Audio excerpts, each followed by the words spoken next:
everybody, it's Cody, Dixon RC here. So, we are back with week 19 of the TRX-4 Sport budget build. It's been a couple weeks since I've done anything with this. I was trying to figure out what I wanted to do and what direction I wanted to take this truck. So, we are getting at the end of the life of the budget build on this, because what I'm fixing to do and the step after this pretty much it's not going to matter anymore. It's pretty much the two most expensive things you can do to these things besides going brushless, which I haven't done and I don't plan on doing on this truck. So what we're going to do this week is we're going to install Northwest Scalar Designs Scattergun version 2 chassis rails.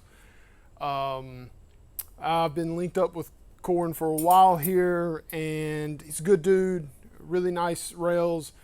I have these for TRX-4 Sport, or TRX-4s, and for 10.2s as well. He's got 10.3s and Enduro stuff as well. You have to look them up for that, though. I don't carry those. The reasoning behind these versus, say, well, let's use, I don't want to single any rail manufacturer out in, individually or whatever, but most of the others, when you buy their rails, you have to buy other stuff on top of it. You have to buy some sort of bracing, battery trays, skids, whatever. Of course, there's other ones out there that you can do everything you want to. All kinds of add-ons, everything, pretty much everything. And you know which ones I'm talking about. I'm not going to say, because that's not fair to them. They make good products just as well as this as well. The difference in this one and the others is this one has the capability to bolt directly onto your stock chassis. There's a couple little things you're going to do, and I'll show you what to do. But the other end of it is this is designed for you to install on your stock truck and not have to really buy anything else. You'll need a couple of nylon nuts. That's pretty much about it. The other good thing about this kit is it has a built-in panhard mount. It is screwed into the rail itself. It is a piece made. I mean, it's a fabulous piece, and it's got 3 different positions to choose where you want to put your panhard bar. Nobody else does that. Everybody else is 3D printed, and every other one is junk. Yeah, I said it. That's right. Every other one is junk. These are metal. It will take a hell of a hit to make these break or bend. Granted, it will probably happen. Not going to say it can happen, but you got more of a chance to break the other ones than you do these. So I took the body off. So what I'm going to do is I'm going to come around here and show you. We're going to do one chassis rail at a time. We're going to do one side, take everything apart, replace it with the rails, and do the other side, that kind of deal. So when I come back around from the top, I'm going to have the wheels off of it already as well, make it easier to be able to see what's going on. A lot of stuff that's on this truck cannot be reused. You cannot reuse your body post mounts. You cannot reuse your inner fender well, which, you probably can. You'd have to figure out a way to make it work. The way it's designed right now, they more than likely will not bolt up. You can make something happen, but I'm just going to say, these have integrated shock hoops, so you lose your shock hoops, which is where your inner fenders mainly bolt to in the first place.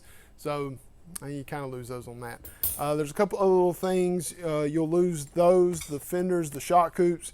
You can reuse your side plates. You have to do some modding, some cutting to make them fit. You're going to lose the rear battery brace, the rear chassis brace. You will reuse your battery tray, but it will go. You'll see what I'm talking about in a minute whenever I get there. But so right now, just hang tight. I'll come around and we'll get started. All right, so let's start on the driver's side. So like I say, you're going to have to you'll take your shocks apart first, which those go in the side where the body mounts are into the inner fenders. Then I'll take the inner fenders off first because they'll move, and then I'll start taking apart all the other stuff. Well, hopefully you can hear me. It's raining, so let's go ahead and start taking all this stuff apart. Yeah, I'll speed this up.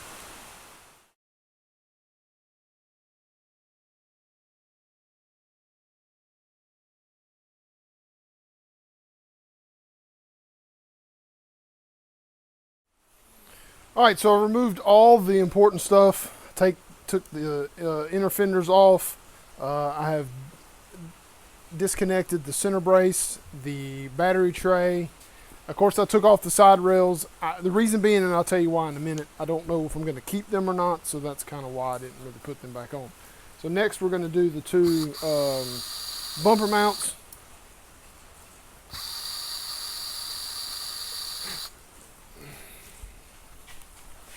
We'll do the one in the back.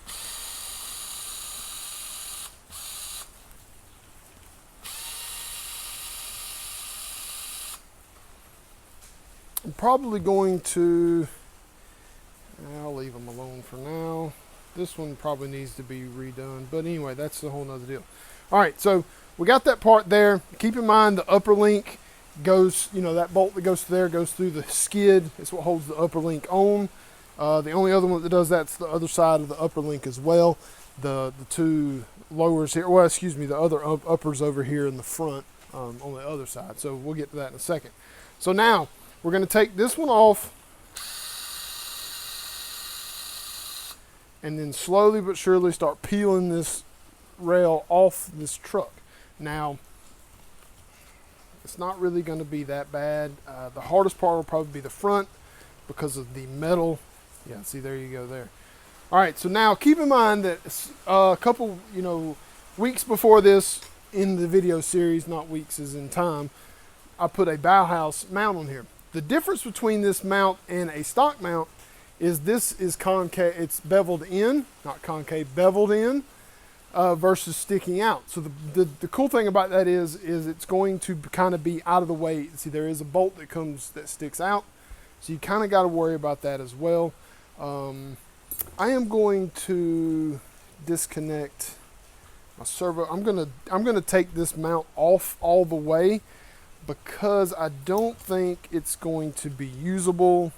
I don't know for sure yet. I ain't got there yet, but hang tight. Let's go ahead and snatch that out.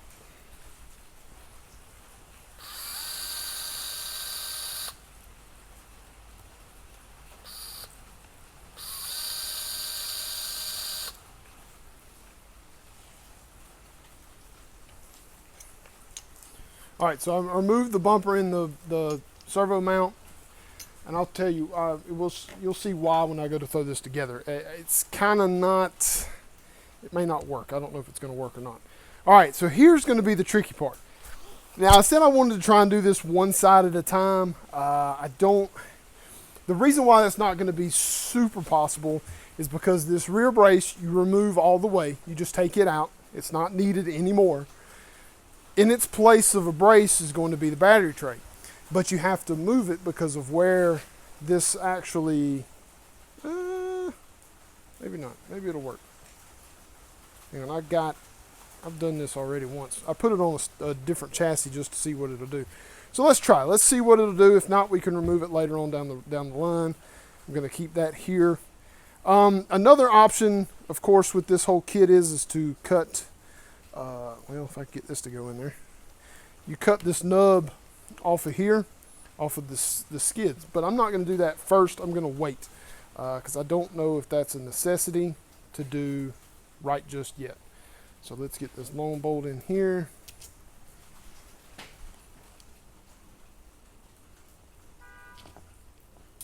All right, so that's in there. This one's going to go in here.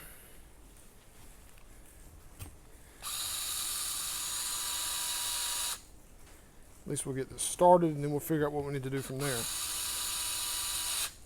And the reason being why you want to put something there, or why you want to cut those nubs is because the gap from front to back is pretty high. All right, so what I mean by that is when you go to bolt this together, you see that there's a gap. See, there's a gap right there in between that. Well, the good thing about these rails is they'll smash together.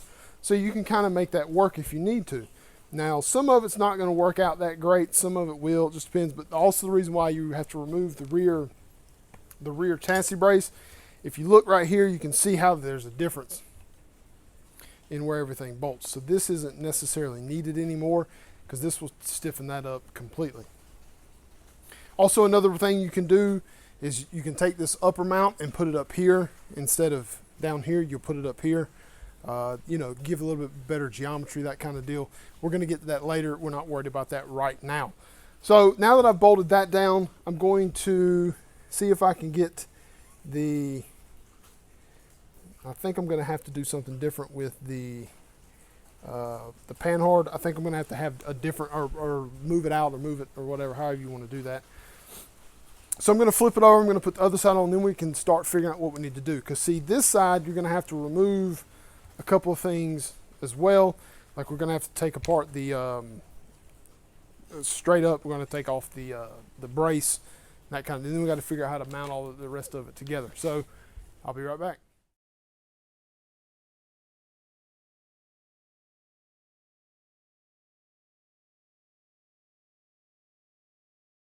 All right, so now it's just a big freaking mess because you've got everything tore apart. Nothing's fitting right. Nothing looks good. It's just a big mess.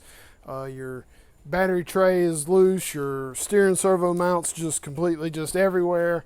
So it's going to look like a complete and utter disaster right here when you get to this point, but it's really not. So just get there. We'll take the last 2 bolts out. Still got to take this center. Keep these long ones because that's the ones that go into your links. Let's take these last 2 out for the center and brace. Like I said, we're not reusing the center brace at all.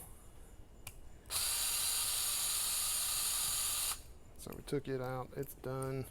Now, what I'm going to do here is I'm going to take this rear piece off of this side. Keep it right here because we are going to use it. I mean, just basically just to keep it braced together.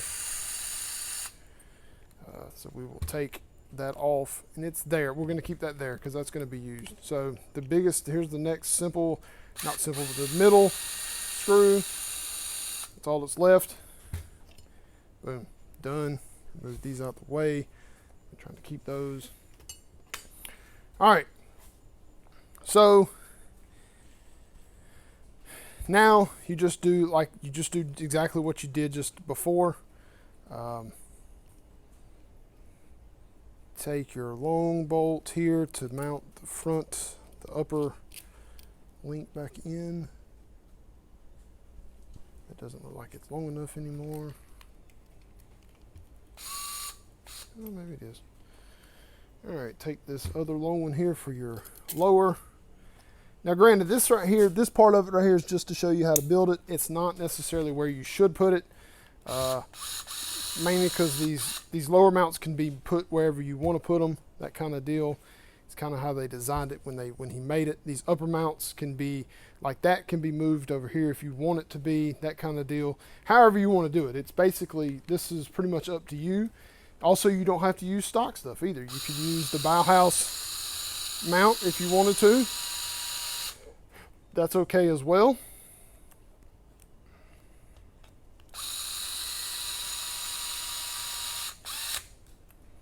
All right, so I'm gonna go ahead and button these up because this is gonna be your widest part of the body, or widest part of the chassis anyway. All right, so here. So now we figured that out. I can get this mount here and at least get it close, at least bolt them up. Let's use the long ones there.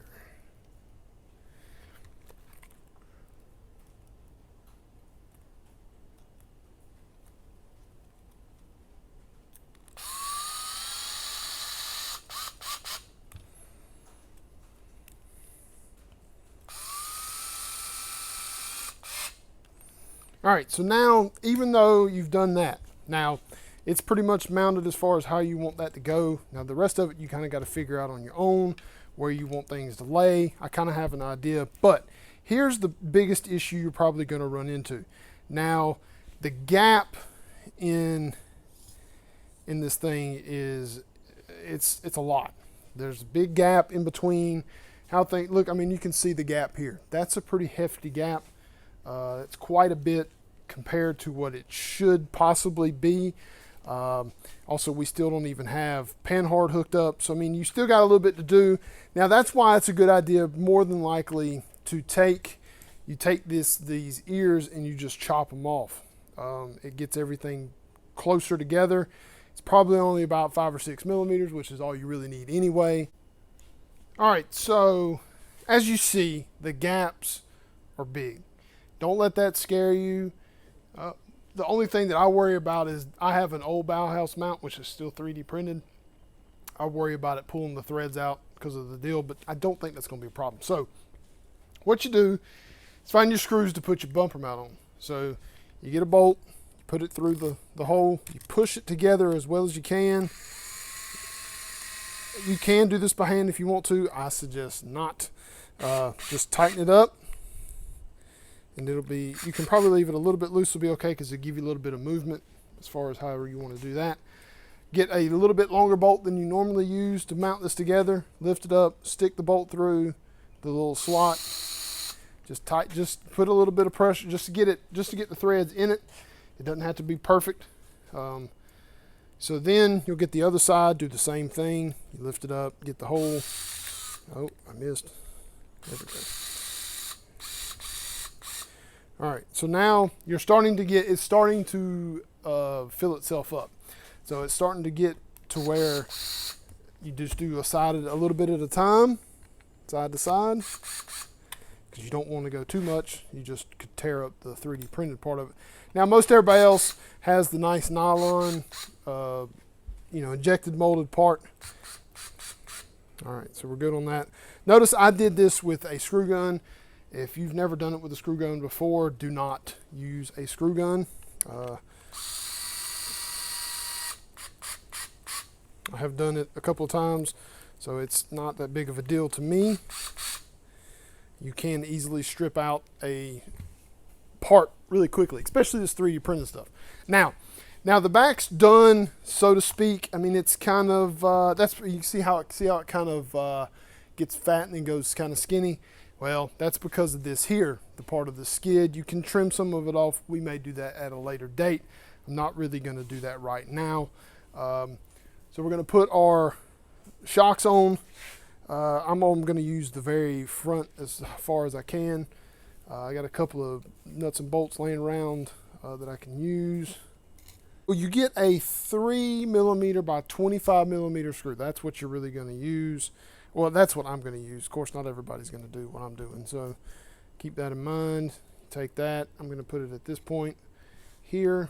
That's still really not fully enough to get into the full nylon of a lock nut, but I don't really want a 25 or a 30, because 30 is just, it'll protrude out of the nut, and I don't like that. The other option is to probably get, that's about right. That's about the gap. See the gap here you want? That's about the gap you want as far as that goes, because that's going to fit what you're going to, you want to have enough room for movement, that kind of deal.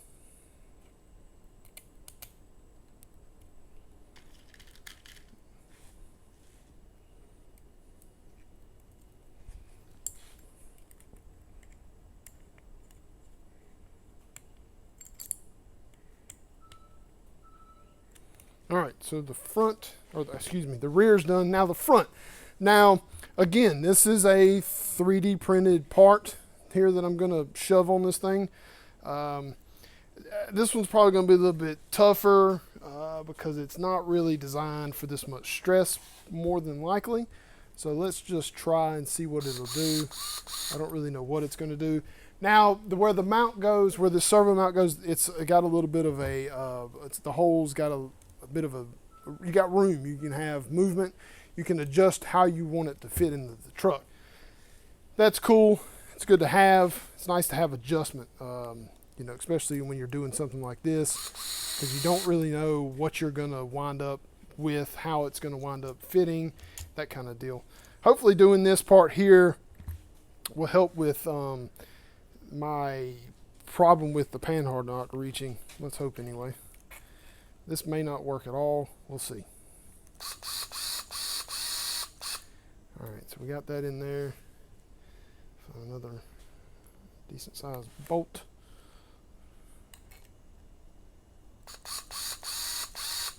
All right, so now we got a couple of them here. We're going to push them back all the way to the back there.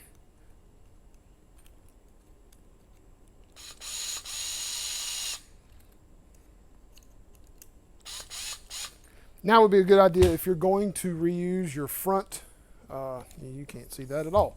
So if you're going to be reusing your front mount, now would be a good time to probably put it in.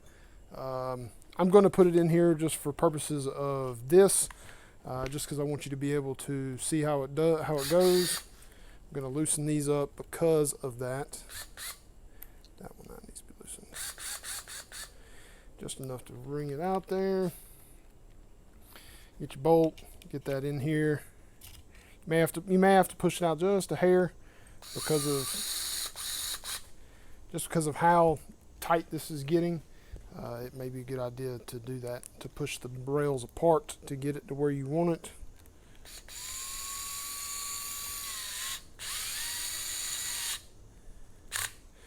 All right, so this is metal to metal, so I'm okay with putting it down till you get to torque, which that's a good idea anyway, because then it lines this up a little bit better as well. So we'll put some pressure to this. I still want it to be in the front. Let's get these bolted in.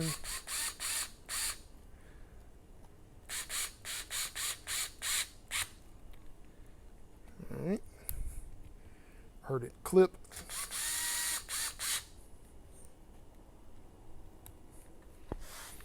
Now, I'm going to do this line. That just seems too...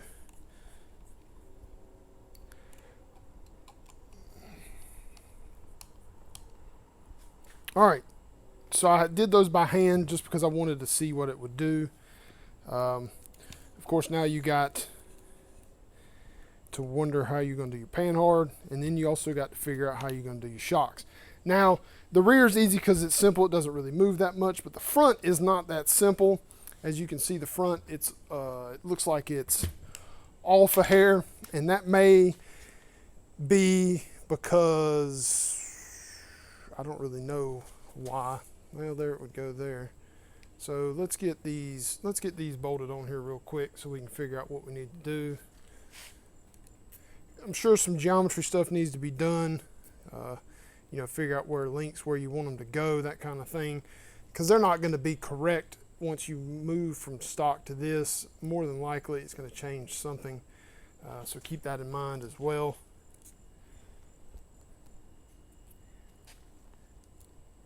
That one right there.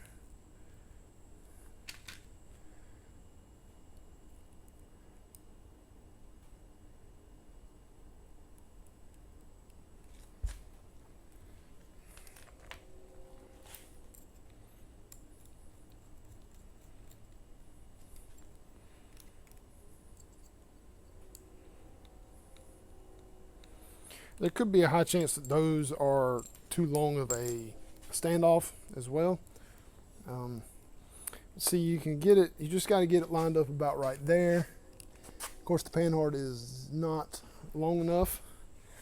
We'll have to figure that out as well. You kind of want it to be as straight as possible. All right, so I think I figured it out. So I took the panhard bar off and twisted it out to get it to where see, you've got such adjustment in here as well. I'm going to put it at the top hole, mainly because I want more flex as far as that goes, because I want it to go down a little bit further. So we'll see. That may not be enough. It may be too much. So we shall see. But I'm going to put a nut and a bolt in it real quick, and we'll see what it does. I think I found one. It's a 3. I think I measured 3x16 is what it's going to wind up being. Let's see if this will work. Yeah, that's going to be perfect there. A little long, but it's going to get nice nylon containment attachment, however you want to call it.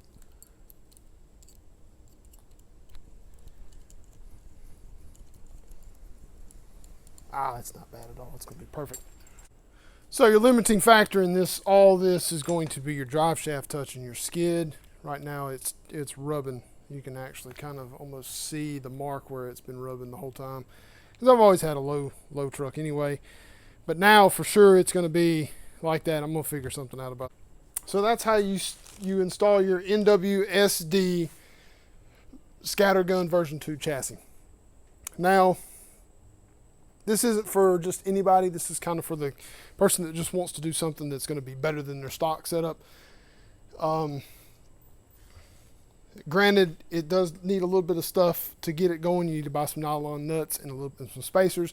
You don't have to have that, but it's probably a good idea because you want to have space in between the chassis and the shocks. You just don't want it to be, you know, boom, just there, that kind of deal. So, of course, we've got more work to do to this one. We're not going to get to that this week because we've already spent enough money, because next week's is going to pretty much put me in the negative, in the red. So we'll, so like I said, I started out with $123.51 this week. I spent $75 on the rails, so I have $48.50 to go to next week, which will put me at like, what is it, $98.50. So it's a pretty good amount of money to spend. So we'll also get to some other things about how to tune this and how to make it better and things like that down the road as well, probably after next week's installment. So thanks for watching, everybody. I hope this helps you. If you got any questions, please ask me. If I cannot answer your question, I will get you in touch with Corwin. He can answer any question you have. He's an awesome dude. I got a couple more of these in stock for the 10.2 and the TRX-4. I will get more in soon as well. So thanks for watching, everybody. I appreciate all the love. I hope everybody had a happy 4th of July. We did. We spent it at the beach. It was great. It was a good vacation. Thanks for not blowing me up while I was on vacation. I know I had a couple of messages, but not too much. So, again, thanks for the support. Love you guys. Thank you. Hit the thumbs up. It means a lot. It actually helps get more people to watch it. So, share it around. Do all you want to do. Thanks for watching, everybody. We'll see you next time.